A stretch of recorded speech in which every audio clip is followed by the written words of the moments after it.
Be sure you've washed your hands after you've played with your quails and all that.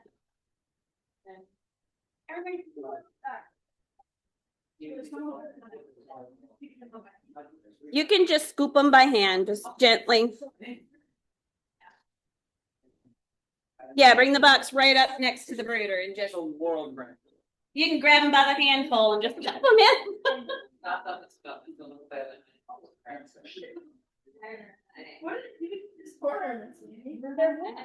So somebody help clean up all those napkins, and here's some paper towels. Get the counter cleaned up.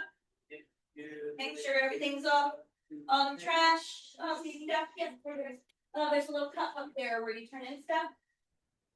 There you go. Very fun. They're so much fun.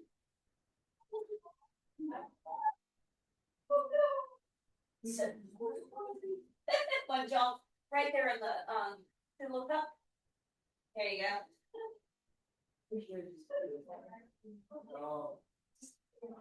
One of the standards jumped off the table this morning.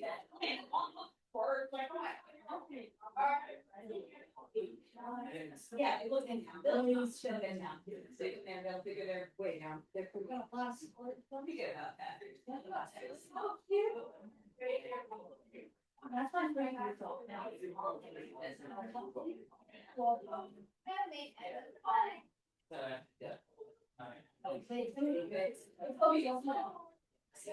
I know, they are. They're adorable. Now the next time you see them, they're massive, unless you come to do my over. Great. It will go very fast.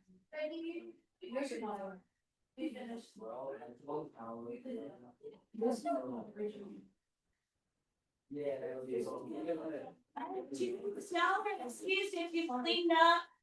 We need to spray the counter off though and get it clean. So something like that. Wipe it all down. There are 12 all over it.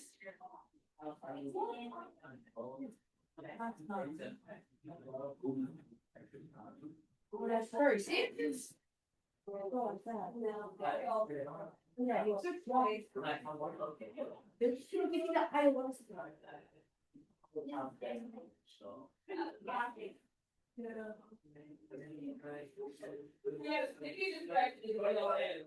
a real thing. You just a crush on that when I squeeze it. I know. They're very scared.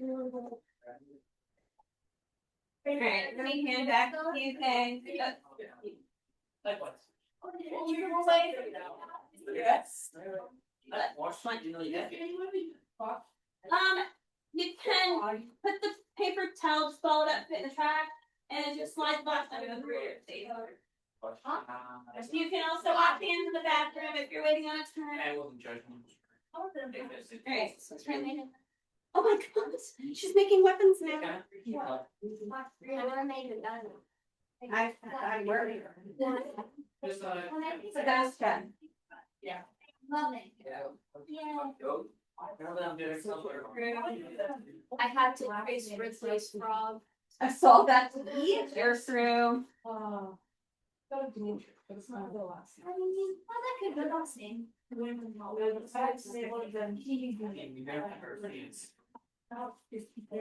Oh, okay. Collins. It's 2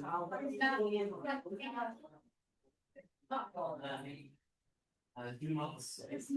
Sorry. Sounds like 4 months. Alexander Dumas. Dumas. Well, I could look up and do that. I was on our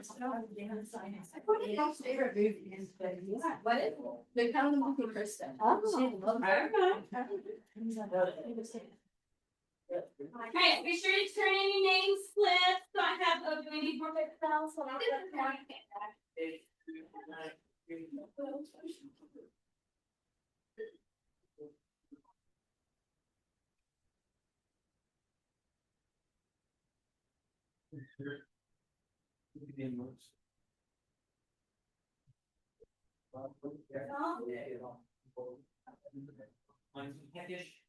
what were yours, Eddie and Marvin? Is that what you said, Jerry? Marvin and Eddie. Marvin and Eddie.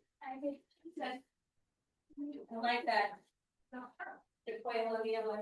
That's great.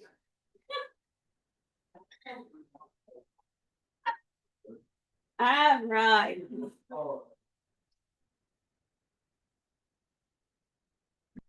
Mine is a steel potato. Very cute.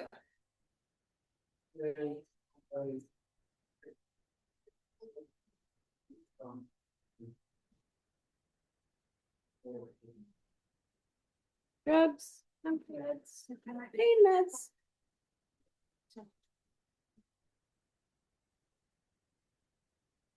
They're very sweet. Yes. When are you gonna pick them? Huh? When are you gonna pick them? Take them home? Yep. They're gonna be probably around 5 weeks old. They need to be fully feathered. So we'll see how fast they go. I have an outdoor enclosure coming that once they get some feathers, I'll start moving them out there a little more, just because that's a lot of them for that brooder. So I need to give them like a little more space. So this is a much bigger enclosure. So I may bring them back in at night when it's cold, that kind of thing, but get them outside during the day and let them get some sunlight and whatever. And we'll see how they do. All in all, we had about 12 that didn't hatch or haven't hatched, which is pretty good because they said your hatch rate is like 60% and we had 48 eggs.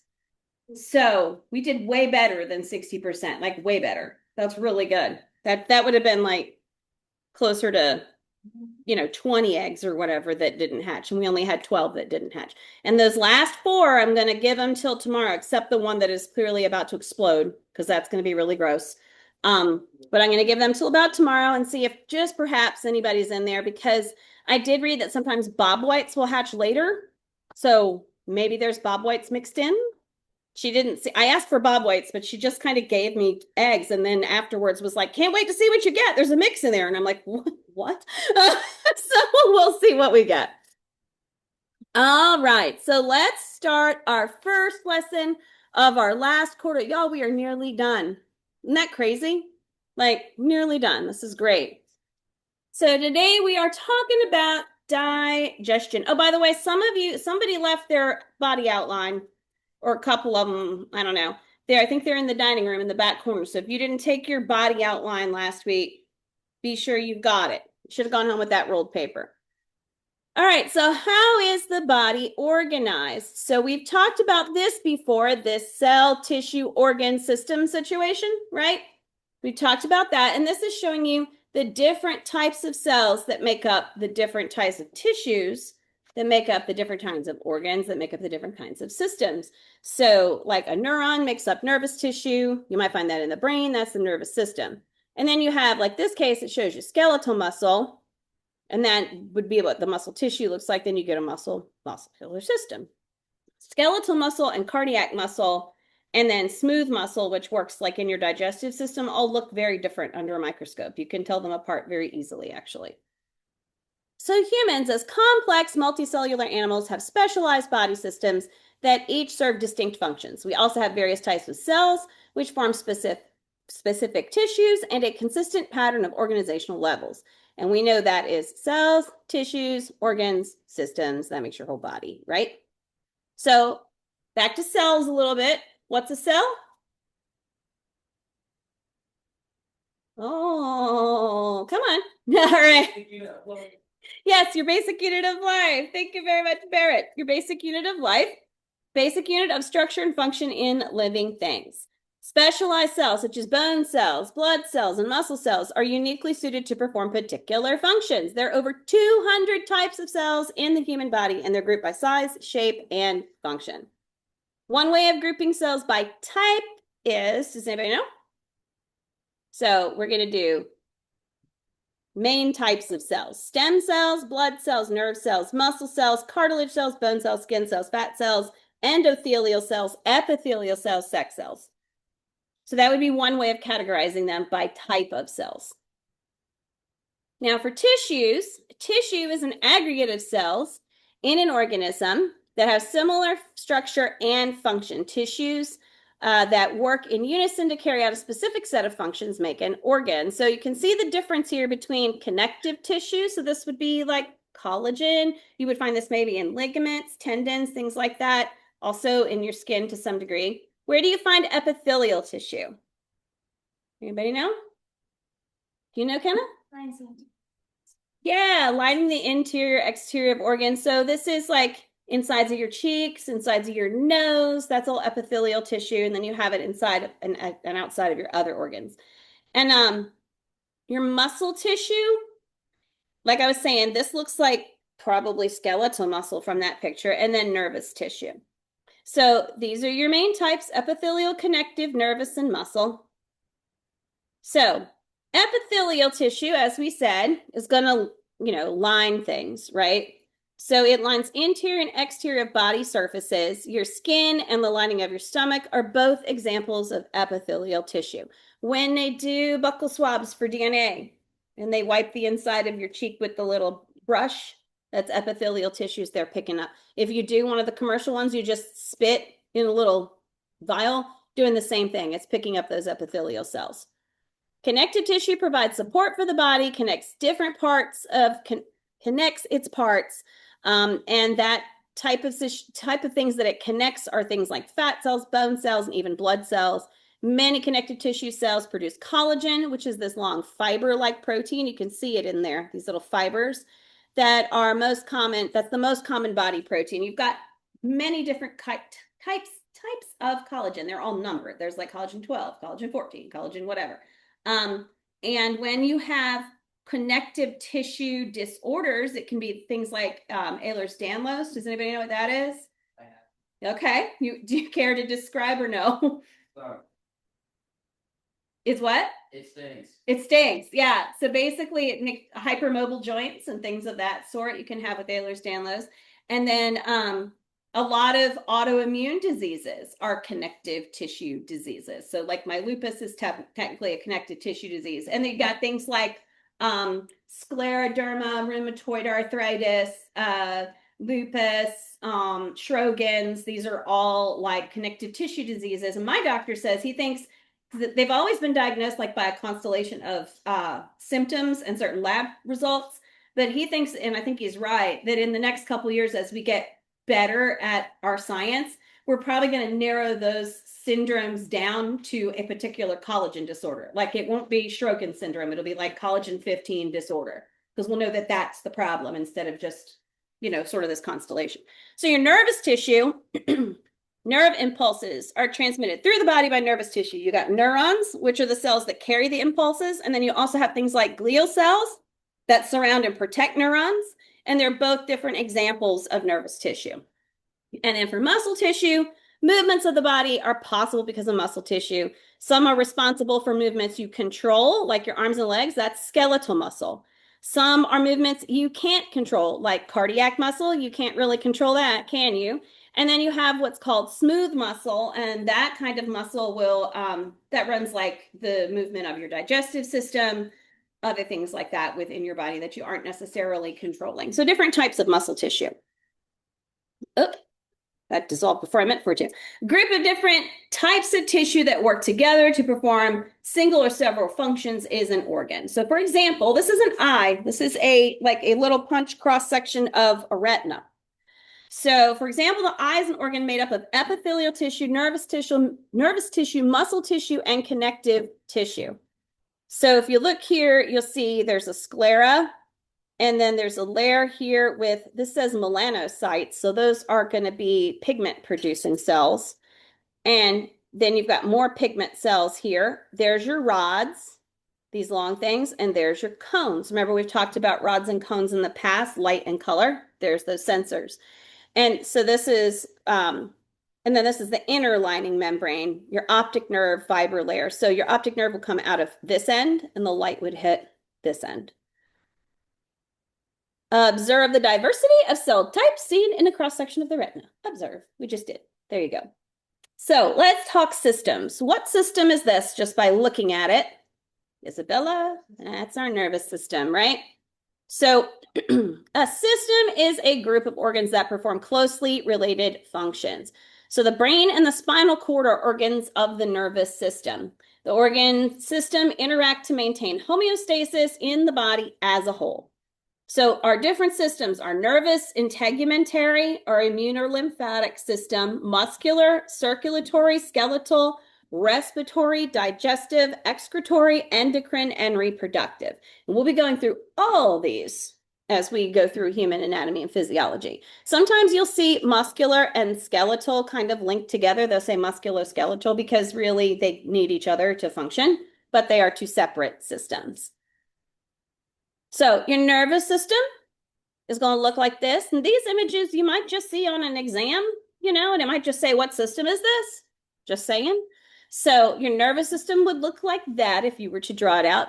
There's actually a real one. I saw it recently. She was the custodian at a medical school. And when she died, she donated her body to them. And there was a doctor who very, very carefully dissected her entire nervous system out and then put it in a resin. So you can see her whole nervous system, and it freaked people out because nobody had ever really seen that before out of the body like that. It's really interesting. Can't remember her name at the moment, but that's when your nervous system, this would be your integumentary system. So this is your hair, your skin, your sensory receptors on your skin, stuff like that. Your immune and lymphatic system. So this is fluid that runs through your body kind of separately and in combination with your blood. But this is when you get your lymph nodes, they swell up and you're like, oh, you ever had that big lump right here? Like when you're sick, your lymph nodes swell up. It's because it's part of your immune system. It functions as part of your immune system. This is also part of the reason that cancer spreads. So if you have, for example, my uncle had kidney cancer, okay? But that cancer spread to his brain, his spinal cord, spinal vertebral column, his hips. It spread all over his body. If you were to go in and take a sample of a tumor in his brain, it would be kidney cells, mutated kidney cells, because they get into this system and then they go all over the place and they end up in other parts of the body, right? So that's partly how you get metastatic cancer. So your muscular system, then you've also got cardiovascular system and your skeletal system. Anybody remember his name? Our friend? Nobody remember? You remember? Wilhelm. And he's named for it. Anybody remember that? You remember? Guy created the X-ray? Yeah, Wilhelm Röntgen, who was the guy who discovered the X-ray. This is Wilhelm. He'll be joining us for the next several weeks. How do I know Wilhelm is definitely Wilhelm and not Wilhelmina? Pelvis. Yeah. See how nice and round that pelvis is and tipped down? Those are birthing hips. Those are not birthing hips. Yeah, they would be tipped up a little more, and the opening would be very much wider and oval if he were Wilhelmina, but he is not Wilhelmina. He is Wilhelm. So he's a little shorty, but Short yes, thing. he's cool though. He's very cool. Yeah. Collarbones are kind of weird, eh? Yeah, I think He's special. yeah, they're right. They just kind of look strange. He's been in and out of the attic a couple times, and he kind of has to come apart to get in there. So I'll be moving him in, and an arm will fall off, and then a leg will fall off. I had one of his arms land on my foot last year and bruise my toe because he's heavy. He's very heavy. Normally these go for $400 to $500, but I got him from somebody on Facebook Marketplace for $100, and I was like, yes, I'm buying that immediately because that's a steal. So there he is. So then you also have your digestive system, and you have your respiratory system, and then you're going to have an endocrine system. This is one that's responsible for all your body communication, right? Your hormones, that kind of business. And some of this will interact with your reproductive system, your excretory system, which are going to be your kidneys and your bladder and all that kind of business. And then you've got your reproductive systems, male and female. And we'll be going over every one of those systems in detail through the next couple weeks. So remember homeostasis. What's homeostasis? Claire? It's like the balance of the body. Yeah, the body wants everything to be balanced. The temperature has to be balanced. The fluid volume has to be balanced. The amount of sugar in your blood has to be balanced, right? So a non-living example would be a heating system that uses a feedback loop to maintain stable, comfortable environment. So it gets too hot, the air conditioner kicks on, or it gets too cold, sorry, the heater kicks on. If it gets too hot, the thermostat will turn the heater off, right? It goes round and round. It's a cycle. So homeostasis describes the relatively constant internal physical and chemical conditions that organisms maintain despite internal and external environments. So your body systems are working constantly to maintain controlled, stable internal environment. So a stable environment is called homeostasis, and it means similar standing. Homeo, similar, stasis, standing, or static. That's the same root word, static, stasis. So is it basically why you sweat and shiver? Yeah, it is. That is an attempt to maintain homeostasis because your internal temperature is getting too hot, so your body's trying to cool itself off or warm itself up. When you shiver, you're producing heat because your muscles are contracting very quickly, and that requires energy, ATP release. You get heat released with that, right? It's part of that aerobic respiration. And then when you sweat, you've got liquid evaporating off the surface of your skin, and that will cool the surface of your skin. So this is feedback inhibition. Systems of the body work to keep internal conditions within a certain range, never allowing them to go too far one way or another. So homeostasis feedback, here's an example. Oh, he gets too hot, or he gets too cold. Now he's going to shiver. It's exactly what you just said, sweating and shivering. And there it is. Body regulates temperature by a mechanism similar to that of a home heating system. A part of the brain called the hypothalamus contains nerve cells that monitor both temperature of the skin and surface of the body and temperature of the organs at the body's core. So your nerve cells sense that the core temperature drops below 37 Celsius. And what's your body going to do? It gets too cold. You're going to do what? Shiver, right? You're going to produce heat. And then if your body drops well below that normal range, the hypothalamus releases chemicals that signal muscles just below the surface of the skin to start shivering. And if the body temperature rises too high, you will start sweating. Now, can you get forever cold? Will this work forever? This shivering, will this fix every example of getting cold? No, you can get hypothermia, right? And how about hot? Can you get too hot? No. Yeah, you can sweat and you get to the point where you're just too hot, right? So too much heat can kill you, too much cold can kill you, right? That's why we need the homeostasis. So the liver actually has some roles in homeostasis. When proteins are broken down for energy, ammonia is your byproduct and it's toxic to you, right? You can't have ammonia in your body. So the liver is going to convert that ammonia to urea, which we talked about happening with birds. Remember, we talked about this a few weeks ago. And it's much less toxic. You still got to get rid of it, right? So the kidneys remove urea from the blood and excrete it from the body. And the liver also converts many dangerous substances, including some drugs, into compounds that can be removed from the body safely. Your body will metabolize any medication or drug that you take. Some metabolize more quickly than others. Some are meant to be like on a timed release. Like, have you ever taken those ones that like last 12 hours or 24 hours? Usually it's like a timed release before, like sometimes they will protect the little capsules with something. It takes them longer to get activated. And then there is, for things like when they do autopsies, sometimes some of those levels of drugs can tell you how long ago somebody took something. And then there are some things that your body produces after you die that actually kind of mimic some of those substances. So sometimes it's hard to tell if that was something that the person was exposed to or if it's part of their normal like putrefaction process. So lots of things are involved in there. If your liver isn't working properly, you can have a gazillion problems, obviously. So your kidneys are about the size of your fist and they're in on your lower back, right? And these filter too. So without your kidneys and your liver, you'd have a heck of a problem maintaining homeostasis internally with chemicals, right? So talk about food and nutrition.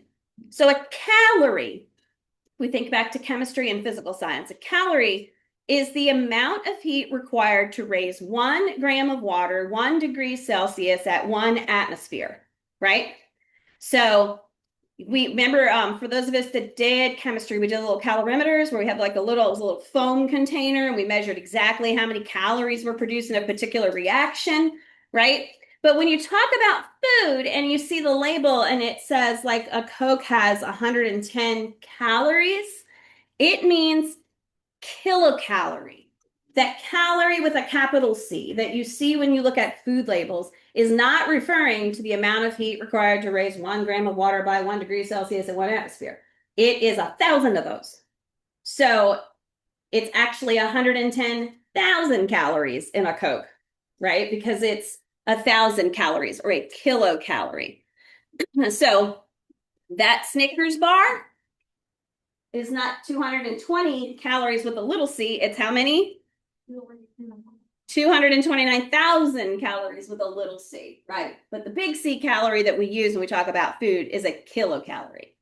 Why they didn't say kilocalorie, I don't know, it would have been easier, but they don't. So molecules in food contain chemical energy that cells use to produce what? What is the compound that we use? Caitlin? ATP. ATP, a girl. So food also supplies the raw materials your body needs to build and repair tissues. So these are the nutrients you need. You need carbs, proteins, fats, vitamins, minerals, and water. Okay, some of these, your body can produce certain types of these things on their own. But like minerals are inorganic. Your body can't produce those, right? Vitamins come from other organic sources. Your body can't produce those, is why you need them. But your body makes certain carbohydrates, but it needs others. Your body makes certain fats and certain proteins, but it needs others to function. And obviously, you need water. So your body depends on water to survive. Every cell, tissue, and organ in your body needs water to work properly. For example, your body uses water. What is it for? What are we using water for?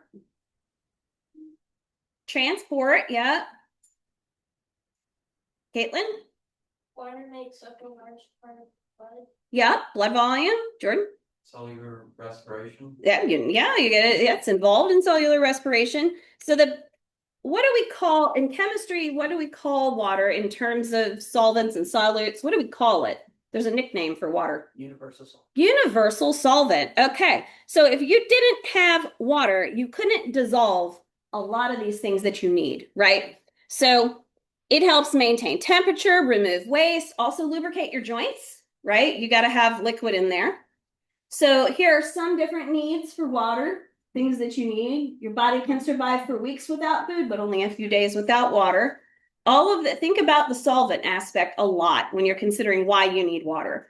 You can definitely have more of the chemicals in your body, the chemicals that your body produces, like ammonia, which is toxic to you. If you don't have water to dilute that ammonia or dissolve it in, dilute it, then you're going to have a problem, right? You're going to be very, very sick.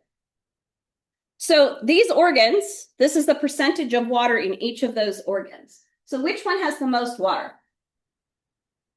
There. The kidneys and the blood. Kidneys, blood, there's one more. Liver. Liver. Okay, yeah. Why do you suppose your liver has the most water in it? What do you think? Because it does the most jobs. It does a lot of jobs. Yeah. What does it do? Dilutes urea. It dilutes urea. That's part of it. Yeah. Mm-hmm. The water walks away whatever it's filtering out. Yeah, it does. And it filters a lot of your blood. It filters a ton of blood, actually, over a liter every hour, I think it is. I have that thing in a minute. It filters a lot. So it's got a lot of water volume in it because there's a lot of blood in it too. Plus it's producing bile, which is also a water-based solution. So your body is about what percentage of water? What do we think? What do you think? 70-ish? 70-ish? Yeah. What do you think? 90, she says? What do you guys think? 80. 82? Okay. So generally it's going to be 60 to 75. 70 is a good number. That's what percentage of your body is water. So that's a lot. A lot of you is water. More than half of you is water. So obviously hydrating is important, right?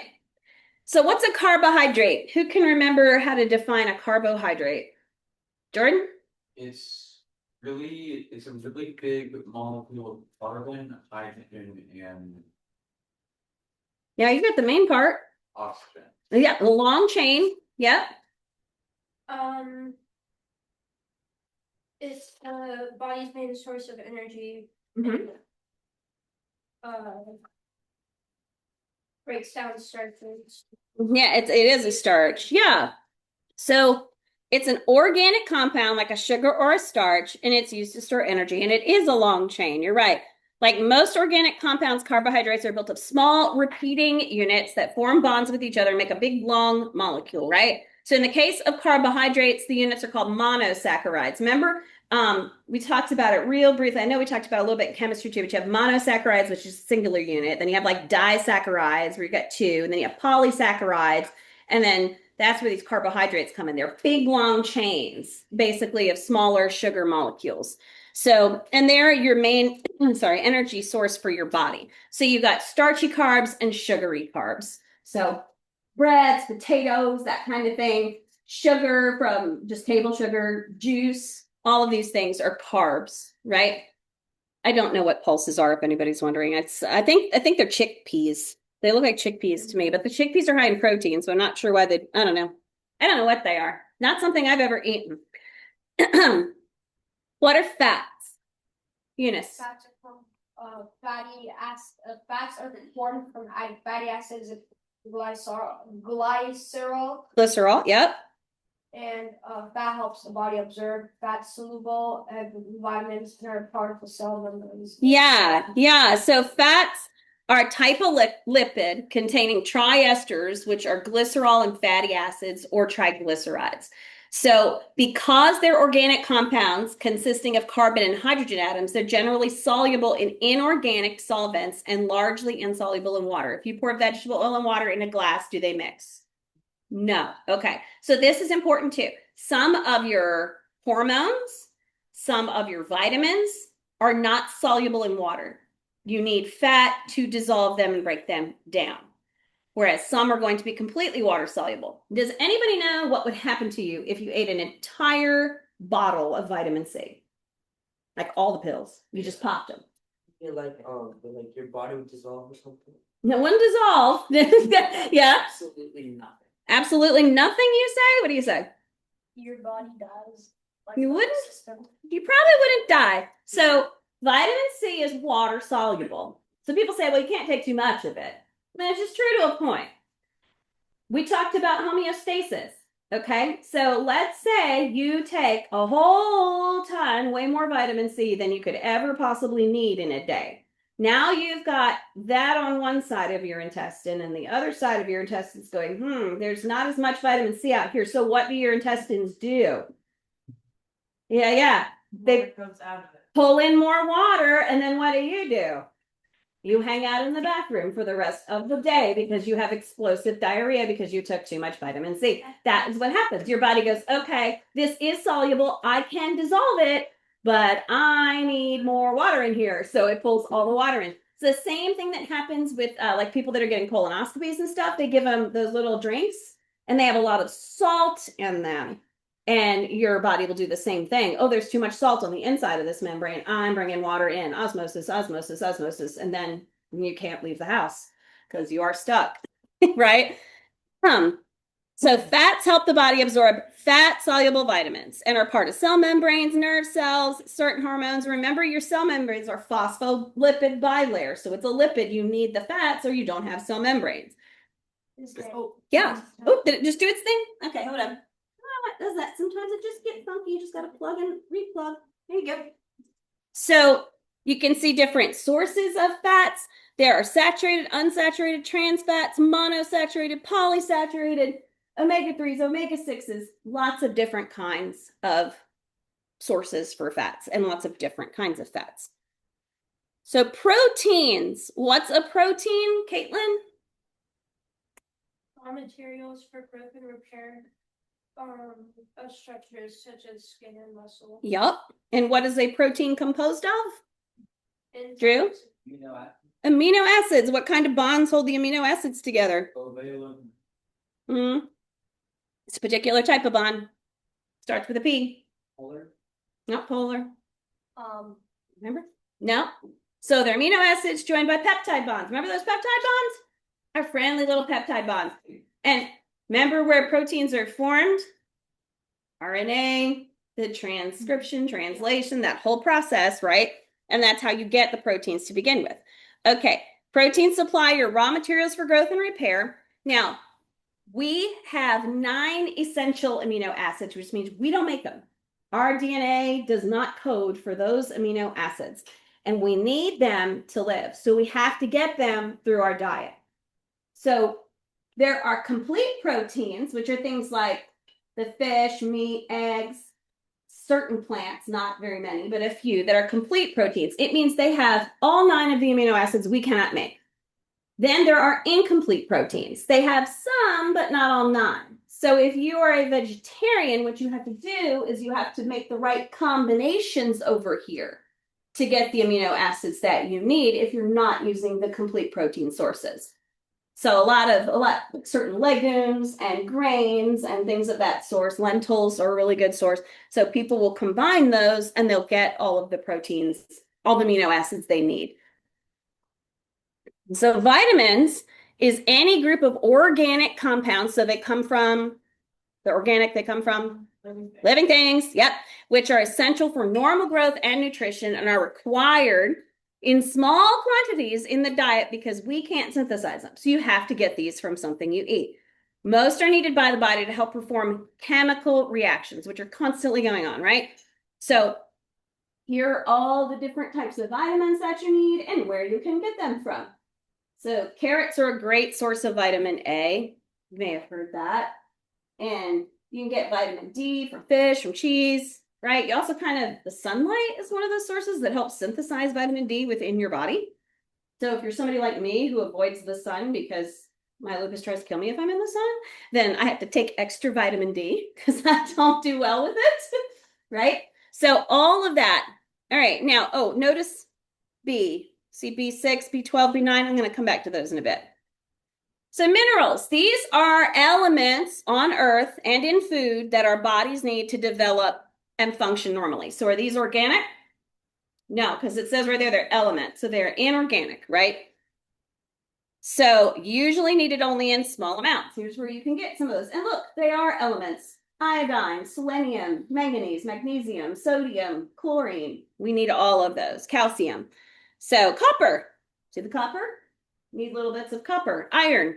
So these are all minerals. So they're inorganic, but they come from an organic source because we're eating them. Then you can also, obviously, people take vitamins too. And your vitamin pills contain minerals if they contain iron, right? Stuff like that. So we'll talk digestive system now. Our first system. We're going to go through all these systems, but this is our first system. So digestion is your process of breaking down food into smaller, usable molecules.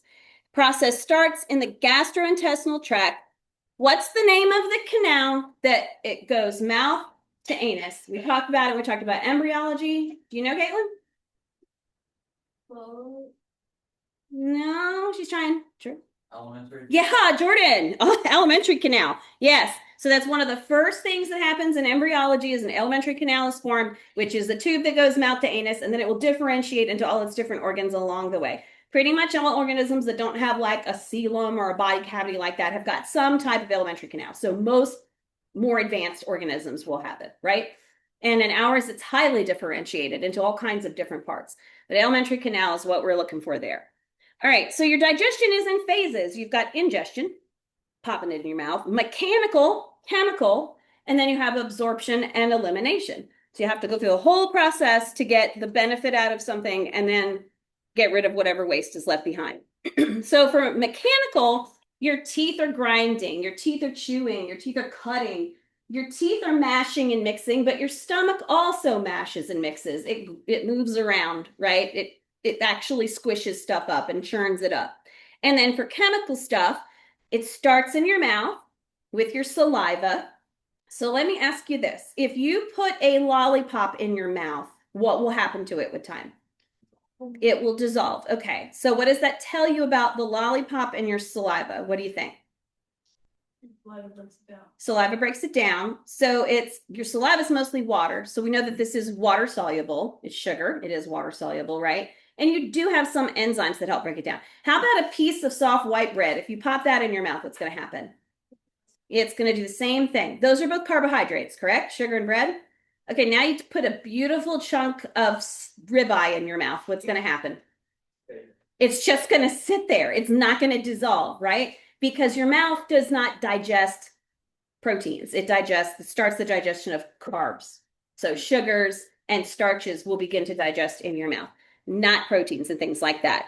So the proteins and lipids get digested further down in your digestive system. That's why you can pop a piece of steak in your mouth and it's not going to do a whole lot, or chicken, You know, it's just going to hang out in there. I don't know how long you want to hold on to a piece of steak in your mouth, but I've had some that's so good I want to savor it, but I don't want to hold on to it for hours. That's really gross. So your GI tract is your direct path, and the organs go in this order: your mouth, your pharynx. Remember, that's where your kind of mouth, nose, throat are combined before it divides off into your esophagus and then your trachea to your lungs. So your esophagus, your stomach, your small intestine, your large intestine, and your rectum. Mouth all the way down, alimentary canal. Your teeth are going to mechanically break down food. Your tongue is going to mix the food. Your saliva starts chemical suggestion of carbs. Does anybody know what the particular enzyme in your mouth is that's in your saliva? So it's amylase, and that's what is starting to help break down carbs and sugars and things in your mouth.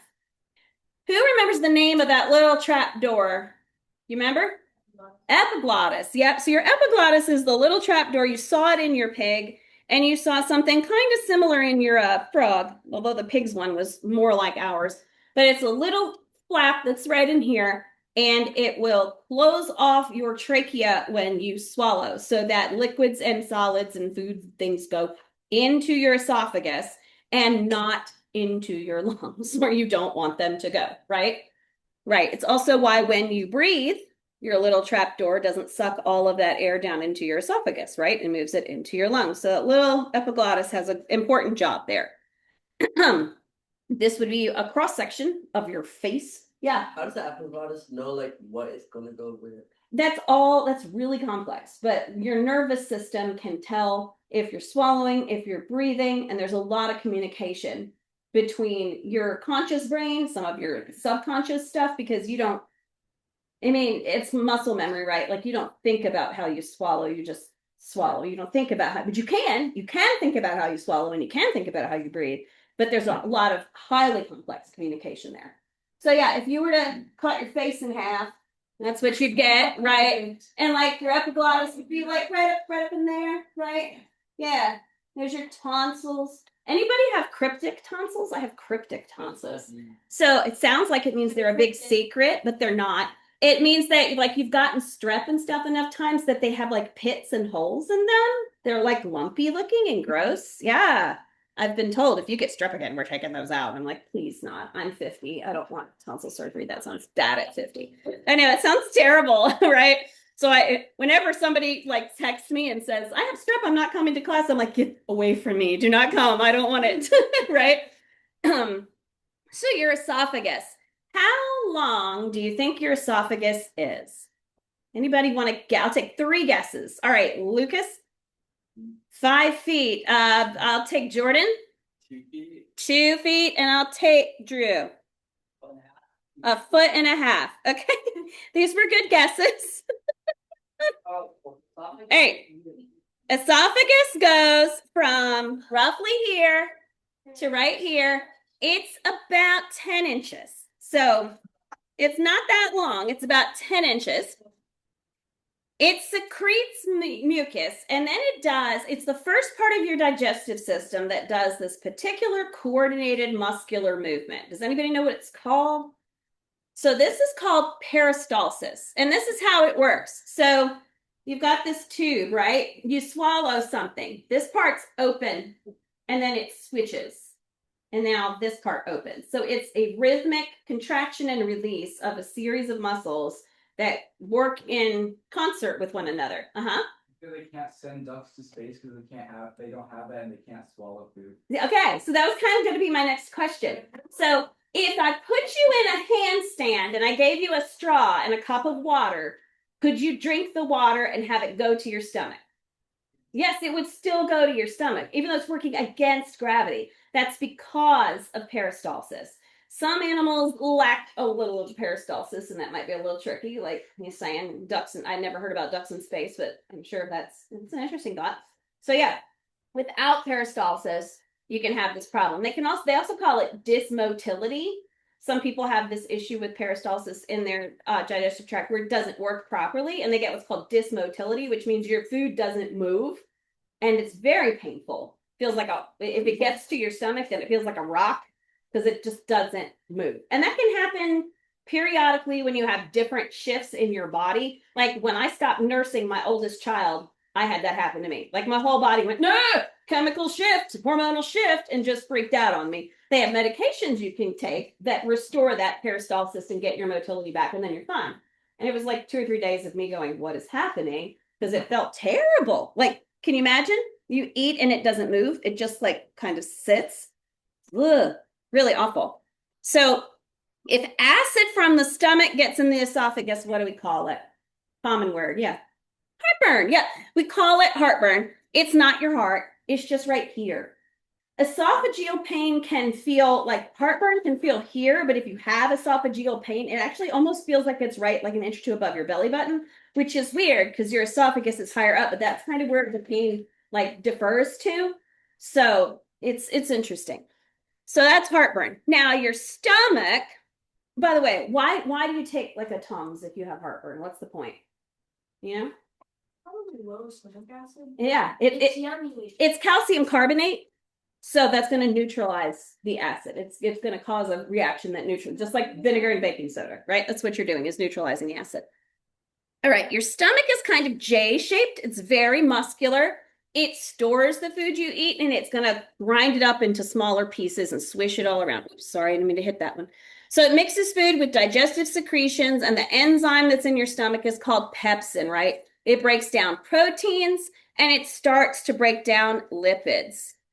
So what is present in the stomach to kill bacteria, parasites, viruses, fungi, and then indirectly is going to digest? Caitlin? Chyme is what it all becomes. What is Drew? Stomach acid, which is what kind of acid? Do we know? Does anybody know? Barrett, do you know? No. Yusuf? It's hydrochloric acid in your stomach, y'all. So if anybody remembers, like when some of us that did chemistry, we use hydrochloric acid a lot, but we use really diluted hydrochloric acid. Now I have some full strength, like glacial hydrochloric. It's like really strong. And it will, if it gets on you, it will burn you. Eventually it will peel your skin off. Like it's very strong, right? So that tells you something about the lining of your digestive tract from your stomach down. It is meant to handle that very low pH that even on your skin is a problem. So that's why heartburn feels the way it does, because your esophagus can handle it to some extent, but not entirely. Like it's not meant for all that acid. So if you've ever like been sick and thrown up a lot and you're like, oh my God, you know, my throat burns. That's because that acid is coming through your throat, and that epithelial tissue is not meant for it. This is also why if you've had really bad diarrhea and your little bum hole is like burning and hot, which I'm sure, I mean, we've all experienced it, right? It's because it's acid. Babies that get sick and have diarrhea in their diapers, sometimes when you take their diaper off, you can see everywhere where the poop touched them because it burns their skin. It leaves like a red patch.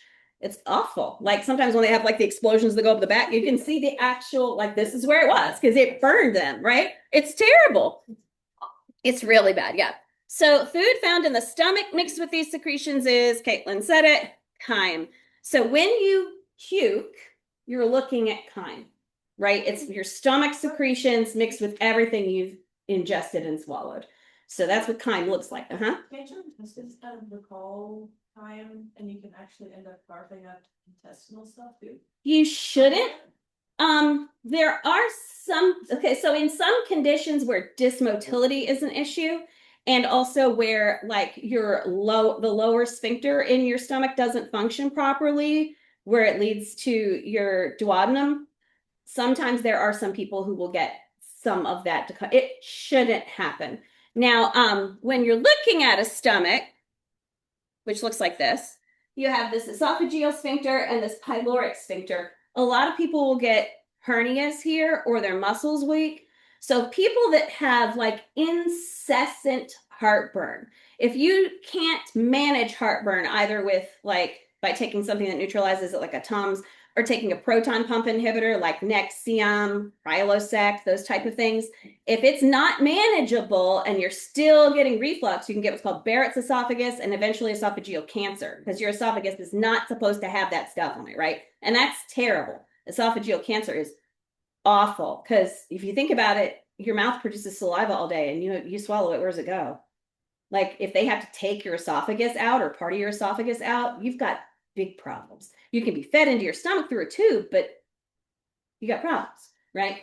So this top sphincter here, if you're one of those people that has that problem and they can't fix it, they can do a surgery called a fundoplication where they go in and they like tighten that up and they essentially make it so you can't throw up. Like you can't. So if you get sick, then it's really bad because you can't throw up, but it stops the incessant heartburn, which is causing damage. So yeah. And notice that your stomach is full of this stuff called rugae. What else does that look like? Does it look like any other organ you've ever seen? It looks like a brain. What's the purpose of the folds in your brain? No? Electricity? Does it have something to do with Yeah. Why do we have it all folded up? More surface area. Same thing, right? Same thing here. More surface area. So your small intestine now. Yeah. Like a billion years ago, I heard somewhere that you should sleep on the left side of your body because that's where your stomach is. Is that really true? Actually, yeah. The best position to sleep in is the left side of your body. And that is because if you look back at this, so if you're sleeping on the left side of your body, gravity is helping food not come back, not regurgitate, not reflux back into the esophagus. So if you have reflux or heartburn, really good to sleep on your left. Also, it does take some of the pressure off your heart. It helps your heart pump too. So your best sleeping position is your left side. But even like I start on my left every night. I don't end up there always, but people end up. Anybody sleep like a whirligig and like end up? Yeah. Okay. You people are fun. Yeah. People are fun. Cole does that. My older son is like, when he was a baby, like you come in the morning and be like, what the hell? Like he's got foot over here. And like, yeah. Like, how did you do that? Right. And you couldn't sleep in the same room with him because he made so much noise all night, just thrashing. It's wild. So your small intestine, how long do you think this is? Shout out some numbers. What do we think? 30 feet, 20 feet, 200 feet, 2 miles, 15? About 20 feet, which is about from probably close to me to Isabella, maybe. That's maybe all the way to Xander. That's pretty long. 20 feet's pretty long, right? Now, And it's the smallest. yeah, it's small because it's less of a radius, less of a diameter, but it's very long, right? So the lining of the intestine walls have these little finger-like projections. Do you know what they're called, Caitlin? Villi, right? And that increases the surface area. And then the villi, the little fingers, are covered with more little fingers. And those are, Caitlin? Microvilli. So you have villi, and they're covered in microvilli. So you've got lots and lots of surface area there. Most of your absorption of the stuff you need, the nutrients you need, is going to happen in your small intestine. That's the job. That's the job of your small intestine, is to do all that absorbing of nutrients. So it's very important. And you've got 3 segments to your small intestine. The first part to your duodenum. Then you have your jejunum, which is a fun word. And then lastly, you have your ileum, which is the last part of your small intestine. And these are what these little villi look like. Like, this is complex.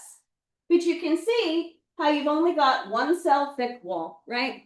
So stuff can easily pass through there, get into your bloodstream, and go where it needs to go. So your nutrients are getting into your bloodstream through that little 1 cell thick wall there. And there are cool cells in here like called goblet cells, because that's what they're kind of shaped like a little goblet.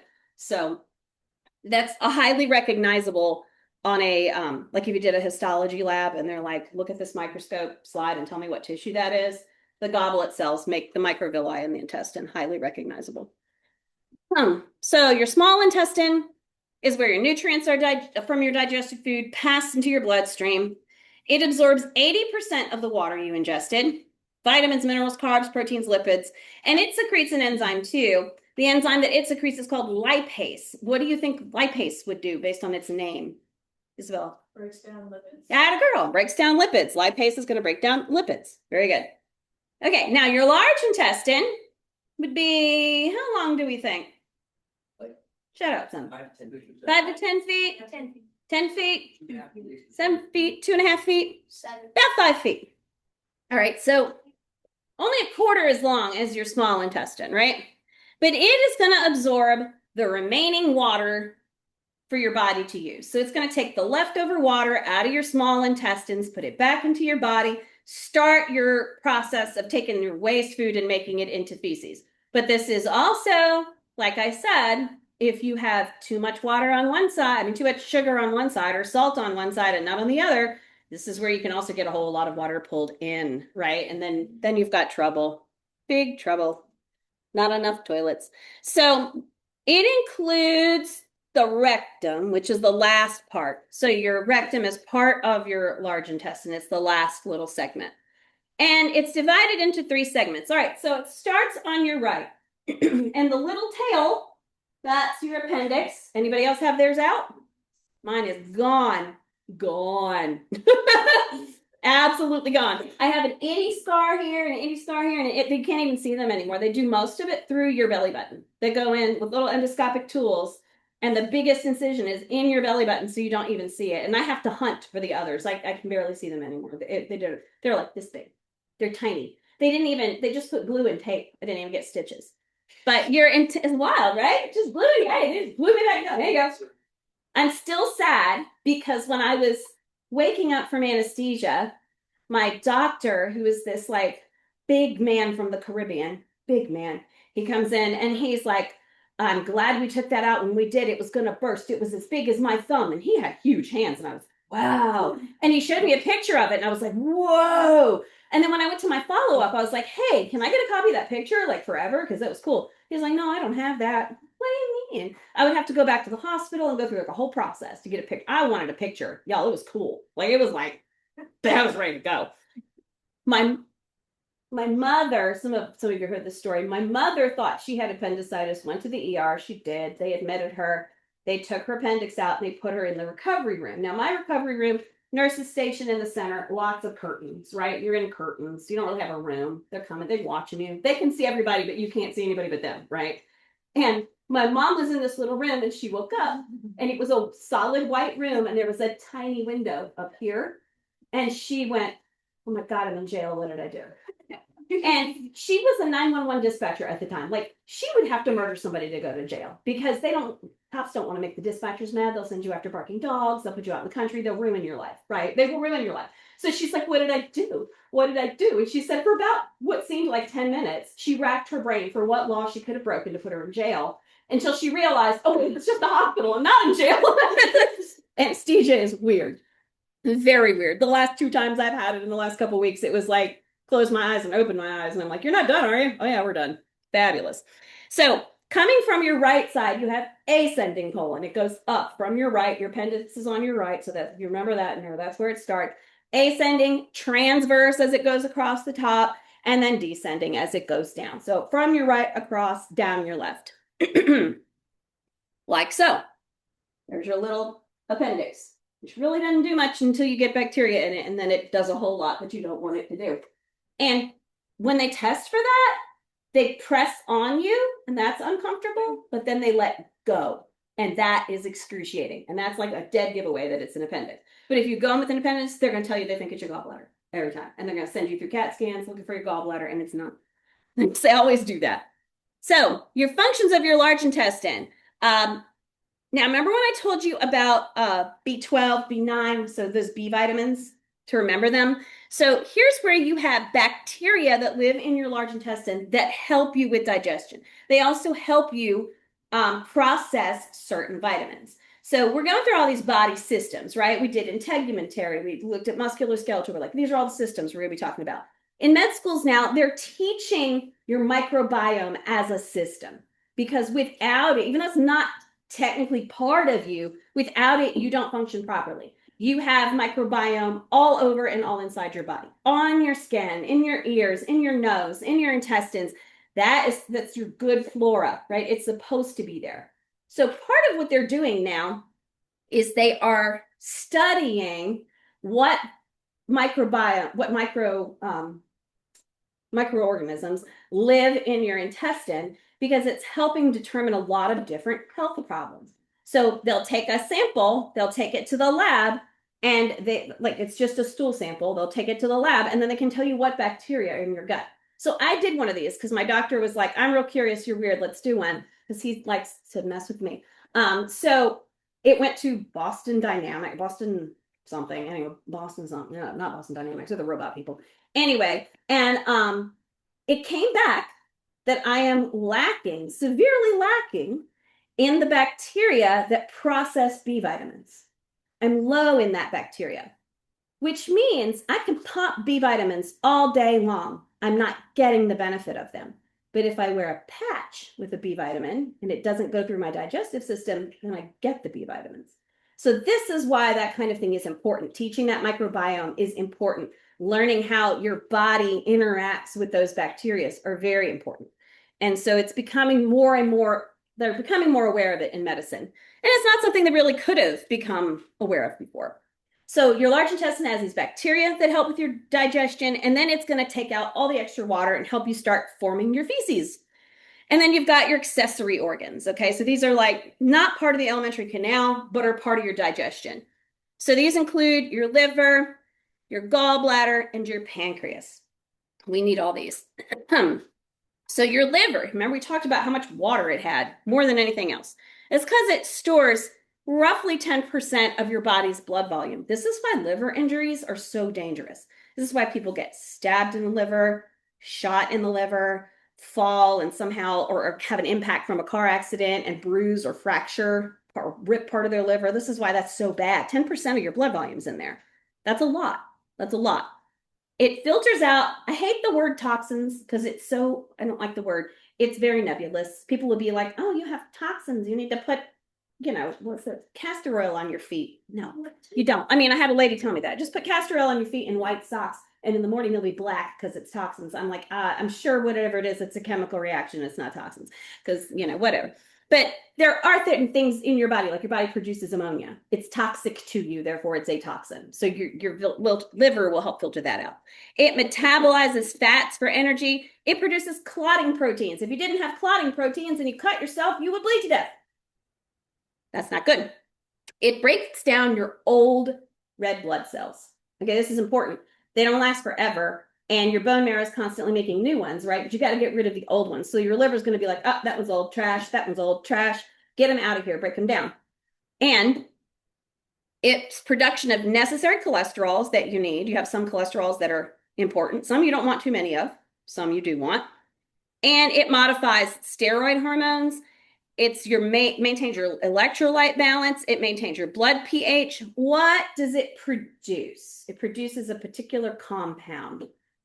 Produces bile, okay? And then bile gets stored in your gallbladder, but your liver produces the bile. Bile's job is to emulsify fats. It helps start breaking them down so that your body can access individual molecules of a lipid, not just like, a huge chunk of fat that you just chewed off your steak. And bile helps digest fat. Okay, now, bile is green. Red blood cells are obviously.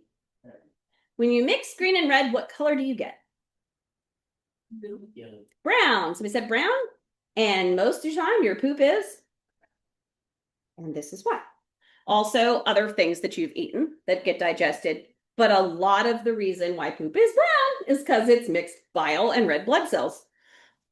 So, it stores essential vitamins and minerals. It functions as part of the immune system by these guys called Kupffer cells, which are fixed macrophages. That means they don't float around your body. Macrophages are like, they help eat the bad things up, right? And it filters 1.4 liters of blood per minute. Okay, so that water bottle back there is probably a little less than a liter, right about at a liter. That one there, the little blue one, not that giant one, but yeah, that one. Yeah, it's close to a liter. So 1.5 that every minute is going through your liver. Again, why liver health is so important. You ever heard of cirrhosis of the liver? Like people that drink too much can get cirrhosis, like your liver starts to like harden and parts of it don't function and it kind of dies a little and gets nasty. You need to take care of your liver. This is also why liver is healthy to eat, like why people eat chicken livers or cow liver or whatever, because it's full of all of these nutrients and it's got all that iron in it because it's the red blood cells are going through it and it's holding on to your blood volume and whatever. Yeah, do you like liver? I'm not a fan, but a lot of people really like, and I don't mind it in haggis, but yeah. But yeah, it also helps regulate blood sugar. I love liver. You do? What kind? Like, Chicken, beef, yeah. calf? Okay, yeah, all the liver. All right. Liver's very good. People like fried liver. People will cut it like a steak, eat it up like a steak. Yes. Yes. Oh, liver. So your gallbladder, if you remember from your dissections, it's up under your liver, right? So it stores bile and it releases that's released from the liver and it goes into which intestine? Small or big? Small intestine. Yep, goes into your small intestine. And here's the thing with your gallbladder.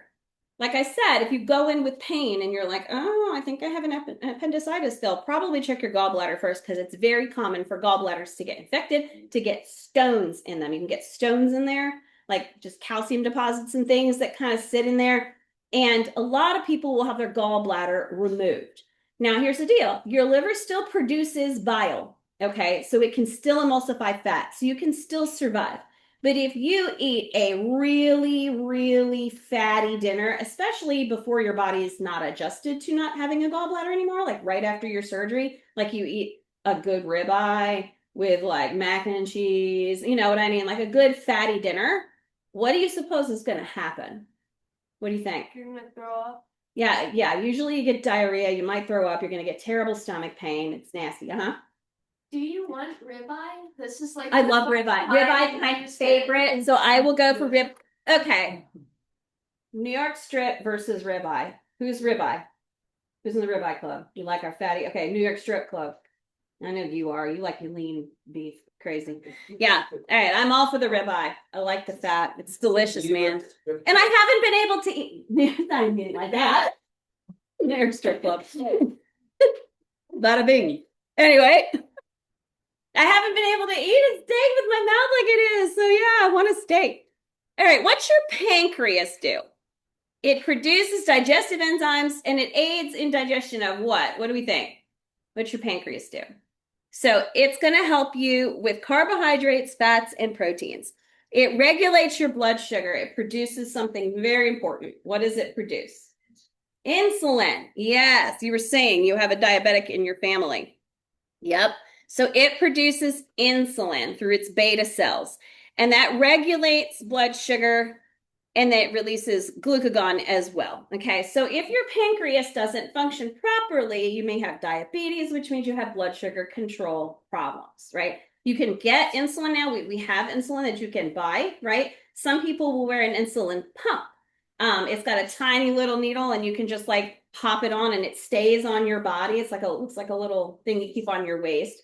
And it constantly gives you a tiny bit of insulin. Sometimes what it does, actually, a lot of them will, it will read your blood sugar and respond properly. And then there also, you can just take insulin shots sometimes. And then there are people who like their blood sugar will drop and they can have a glass of orange juice or a piece of candy and that'll help bring it back. But this is absolutely essential in homeostasis. Without it, you've got a problem.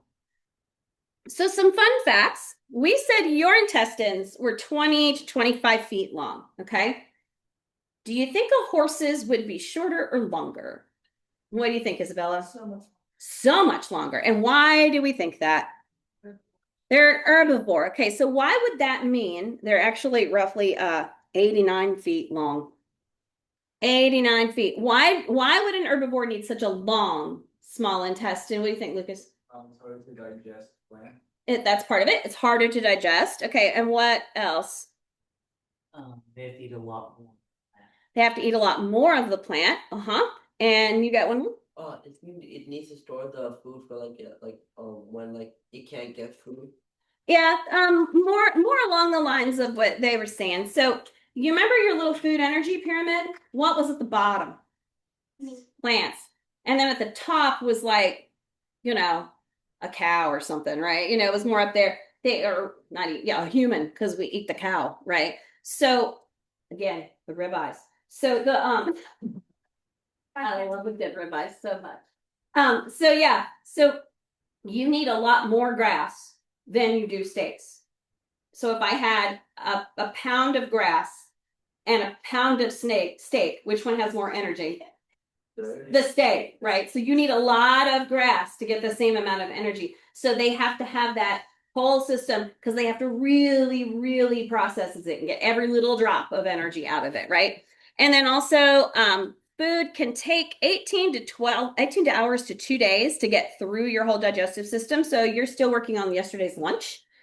And in your lifetime, your digestive system handles about 50 tons. A small car, like a compact car, usually about a ton. That's it. So 50 of those cars, roughly, is the mass of volume and mass of, well, the mass of food that will go through your digestive. That's a lot. Obviously, some people go through a whole lot more, and other people go through a whole lot less. But yeah, that's a lot. So your liver stores a lot of your blood. Does it actually produce blood? So your blood cells are they're produced in different places, but like your red blood cells come from your bone marrow, that sort of thing. So your blood kind of comes from multiple places at once, but it is part of what filters it and makes sure that it has what it needs to have. Like it does its job over here, while like your kidneys are going to do a different job with your blood. So there's a lot of filtering, there's a lot of production coming from different places. So here is excretory. So we'll talk about kidneys a bit. So your excretory system removes waste and helps maintain homeostasis. So you've got your two kidneys, and then, or one if you've lost one, or you were born with one. Yep, typically your two kidneys, your ureters, which go to your bladder, and then it's your urethra that goes from the bladder to the outside, right? So your excretory system eliminates non-solid wastes from your body. Non-solid wastes are eliminated through three main areas of your body. Caitlin? The skin, the lungs, and the liver. Yes, the kidneys. Skin, lungs, and kidneys. Your skin will get rid of extra salt, right? And some water if you're sweating. Your lungs will get rid of your carbon dioxide, right? That's one of your waste products. And then your kidneys will help you get rid of everything else. So they're going to produce urine. So we talked about how your body will produce ammonia as a byproduct of some of its chemical reactions. So your kidneys are going to change that ammonia into urea and then into urine, which is less toxic. Not like you can okay, here's a weird question. We talked in lab, actually, Barrett brought it up about how back in the day, doctors would taste urine to see if it tasted sweet, and that helped determine whether or not people were diabetic, right? It's kind of gross. Could you drink urine? Yeah. You could, but you don't want the urea. You're trying to get rid of it. But interestingly, unless you have a urinary tract infection, urine is sterile. So it's not going to have any bacteria in it unless you're sick. Isn't that why people used to pee on jellyfish stings because it was sterile? Yeah, this is the ammonia. They're trying to get the ammonia on it because they think that helps some of the sting. I've never had anybody pee on me, but I have been stung multiple times. Yeah. Didn't ancient Romans use pee to brush their teeth? Oh, they might have. I don't know. I wouldn't be surprised. You would know. Okay. Yeah, they did. Yeah, okay. I wouldn't be surprised. People have done.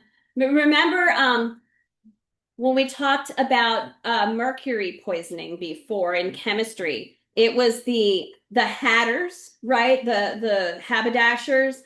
They collected urine because they used the urine to tan certain animal hides, and if the urine had mercury in it, then they got overexposed to the mercury. Remember, then they ended up like Mad Hatters. Yeah. Like this one video a few weeks ago, you had they make hats out of urine. They use the urine to tan the leather, to process the leather. Yep. So you could drink it to an extent. It's not going to put any bacteria in you, but it is a waste product. So the urea and the urine is less toxic to you than the ammonia, but it's less toxic, not non-toxic, right?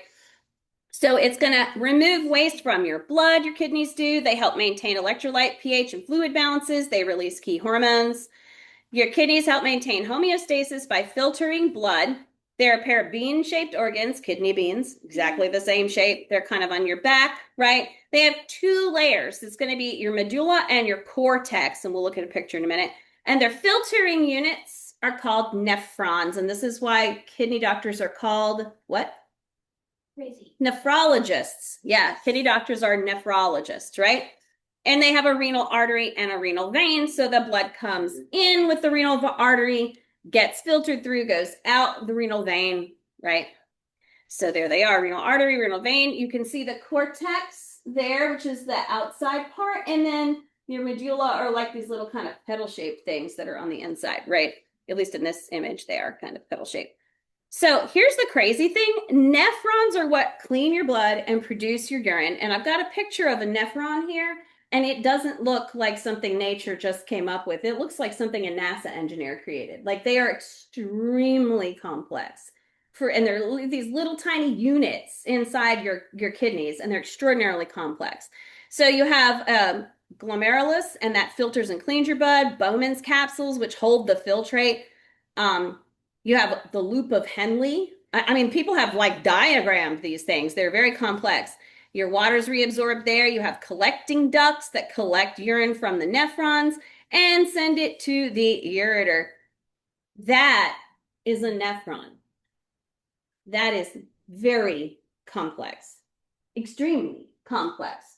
So from the body is red, comes in, that's the little Bowman's capsule there, it goes through there, it wiggles all around, comes down here, look at it winding back up and then going out. All that filtration takes place. It looks like some highly complex thing. Now, if your kidneys have failed you, what medical process do you have to go through? Does anybody know? Do you know? You have to get one of those machines that filters your blood for you. Yeah, what's that called? Do you know? Dialysis? Dialysis. Okay, so basically what they do is they hook you up to a mechanical kidney. They have replicated that in a machine. They'll put 2 lines in you, like 2 IV lines. One will take your blood out and run it through the machine. The other will put your blood back in. And that's how those function. And it makes you really, really cold. Like, Yes, and yeah, anytime you're on like an IV or anything. Once a day for Some people need it once a day. It depends on how sick you are. Yeah, but yeah, and there are places like Vita Dialysis is they have multiple locations. I see them all the time around here. So there are lots of places where you can go and get it done. So nephrons clean the blood, produce urine. They're your filtering units. They clean and rebalance. That crazy structure, just wild. They clean the blood in a 3-step process. They filter it through this Bowman's capsule, through that little network called the glomerulus. Then they reabsorb the materials, and then they excrete the materials. Highly complex little guy. And these are cool as heck under a microscope, I gotta tell you. Really neat to see. So injury and disease can damage functioning kidneys. Kidney transplant can replace a damaged kidney. And the recipient must be a tissue match. So a relative is great. Fortunately, you have 2 kidneys. So if one of your relatives needs a kidney, you can usually spare one. It's very hard because they have to cut you a lot open to get it out. It's not one of those little, let's do this endoscopically like my appendix. It's a pretty decent surgery. You may need drugs to prevent rejecting the tissue. And in this case, this poor lady, she needed a liver and a kidney. So each of her kids gave her part of the liver and one of the kidneys. Wait, that is only both kidneys get damaged, right? Both kidneys can't, that's when you need dialysis or a transplant. So you can live with 1 kidney? You can live with 1 kidney. Anybody seen the movie Steel Magnolias? No? Okay, homework, watch that. It's absolutely fabulous. But in that movie, one of the characters gets a kidney transplant from a relative.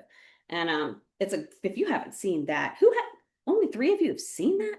Oh, guys, I'm so disappointed. That's a Southern classic. Dolly Parton's in it. Come on. Dolly Parton, Julia Roberts, Sally Field. I mean, these are great people. Olympia Dukakis, Shirley MacLaine. Oh, y'all are killing me. All right, so dialysis can be used to filter and clean blood, and that's how it works. They hook you up like that. And yes, it would make you cold because your blood's leaving the warmth of your body for at least the duration of that line, going through that machine, coming back in. If you've ever had an IV, that'll make you cold. Like when I went to get my tooth stuff done, before they started the IV, I'm like, I'm going to need a blankie because I'm going to get cold as soon as you put that in. Surgery before they put the IV in, they got me like a blanket that was warm. Yeah. And then I put it on, and then they tucked me in. I'm like, oh, that's really nice. And then they put the thing in my arm, and I'm like, huh. Yeah. Kind of cold. Kind of cold. Yep. Yeah, I've had an IVM before, Mm-hmm. and it was like cold, and I kept asking for the warm blankets. I was like, "Can I get another one?" And you know, out of the warmer, right? They're Yeah. real warm. Uh-huh. When I had my septum surgery, Oh yeah, yeah. they put an IV on Mm-hmm. and they missed Oh yeah. the body reject fluid, so I had this massive like lag. They probably blew your vein out. So you've got, yeah, they blew 4 of mine. 4, 5. I had 5 or 6 blown in the last month or so. But basically your idea is like your vein's a tube, right? And they come in at an angle and they put the needle into your vein like this, and then there's a rubber, not rubber, like a silicone catheter on the outside of the needle. And they're supposed to move the catheter forward and pull the needle back out, and the catheter stays in the little tube. But if they go in one side and out the other, they've blown your vein.